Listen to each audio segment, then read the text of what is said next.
Playing melee in ARPGs can be expensive when it comes to the gearing process in order to clear the most difficult content, because we have to face tank everything.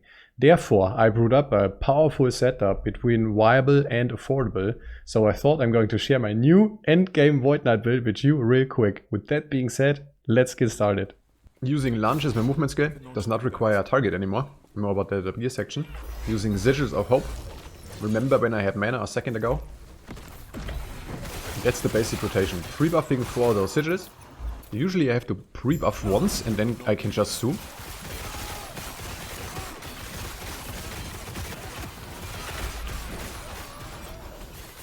Other than that, for a little bit of survivability and nice attack speed and life leech buffs, I run the bubble. And of course the main attack Warpath. For the abilities, I went with mana first, then into damage. And then the procs here, Abyssal Tempest. Not to be underestimated is more of the deep, so it ramps up the damage per Time Lord stack. This is really good. This comes in handy against bosses. More mana sustain from Dark Nexus here.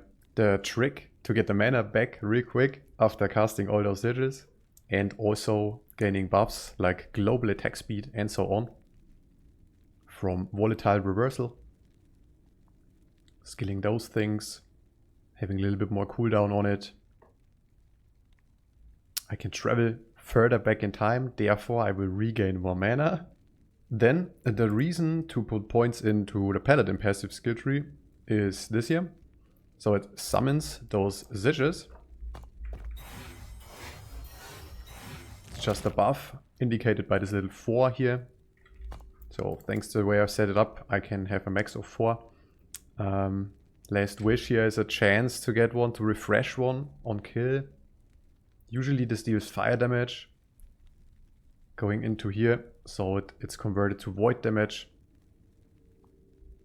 And yeah, this keeps me alive basically. Adds a nice layer of defense, adds a nice layer of damage.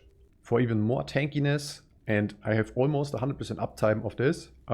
With more plus skills, I would really be able to have 100% bubble uptime. There's a little wiggle room when it comes to itemization and gear. Yeah, that's just what I have right now. So using this mainly for the bubble. The Time Lord passive here makes it a bubble. And gives attack speed and life leech. Yeah, lunge is in my opinion the best movement skill. I'm even using a legendary for it to make it even better. I tried every single one. Healing Hands can be a movement skill. Shield Rush can be a movement skill, does not really require a shield. Thanks to a passive somewhere. I like lunge the most because it's a movement skill. Gives me frenzy, gives me buffs, hits them with pen. The helm here makes it so lunge does not require a target anymore. And has overall so nice stats for the build. Less damage taken while moving is kind of fun. Because that's what the build is doing all the time.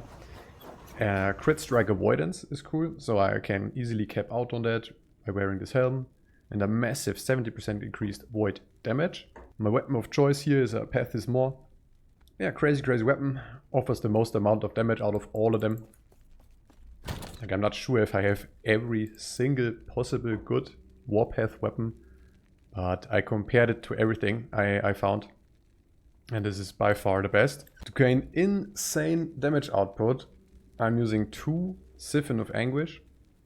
And those rings are just GG for the build. They also have movement speed.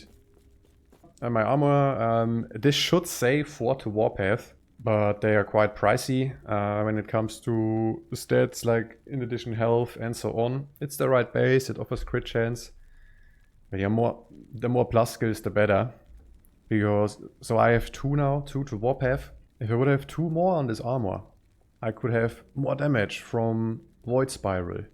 I could max out Dark Nexus, for example, for mana. Makes it only better and better and better. The real endgame, I think the endgame best in slot armor for me personally would be a Titan Heart. I tried it 3 times and I was not lucky. So every try cost me around.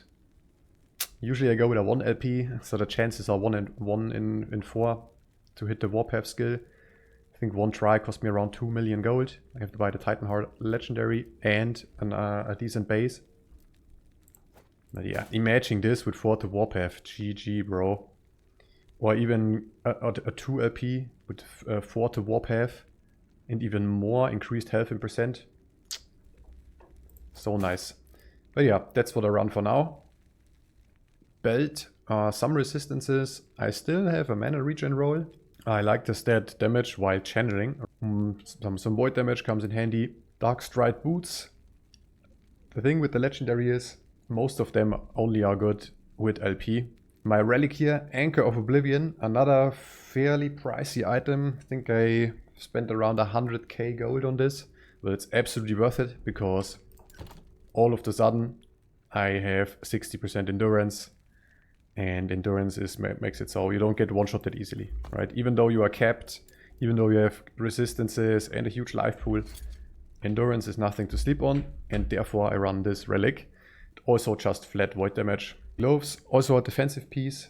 The base should be armor mitigation applies to damage over time, less damage taken from crits, armor, all the good stuff. For my idols, Warpath area and preferably void damage. A really good one is this one. So increased echo damage when a skill echoes. And you can have, of course, several procs of those. And this is what shreds bosses.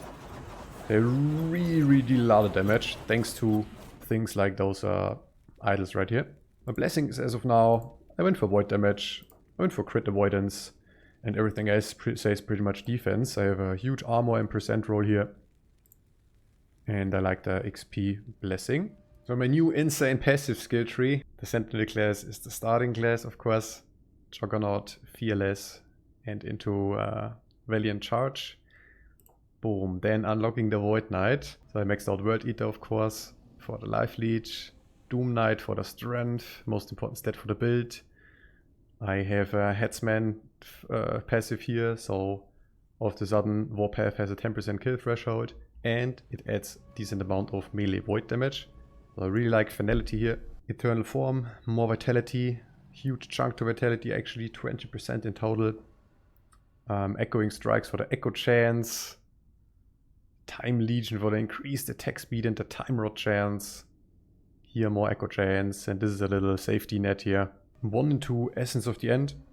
So I have a chance to generate a Void Essence on kill. It says only 4%. The density is so insane, and you shred so many monsters. Like this procs pretty frequently. Moving on to the Paladin here, and for Endgame I unlocked Sigils of Hope. Also grabbed Block Chance. Block Chance is a big feature for Endgame for the Void Knight, and it does not require a shield. Maybe as a conclusion for my build and to end the video, it is always the same when playing melee. It is so unfair compared to any caster build because it requires way more gear. But it is super rewarding when you have a godly melee character in an ARPG, if you ask me. Therefore, absolutely worth the grind. Thanks for watching, leave the video a like, let me know what you think in the comments below, and have a nice day, guys.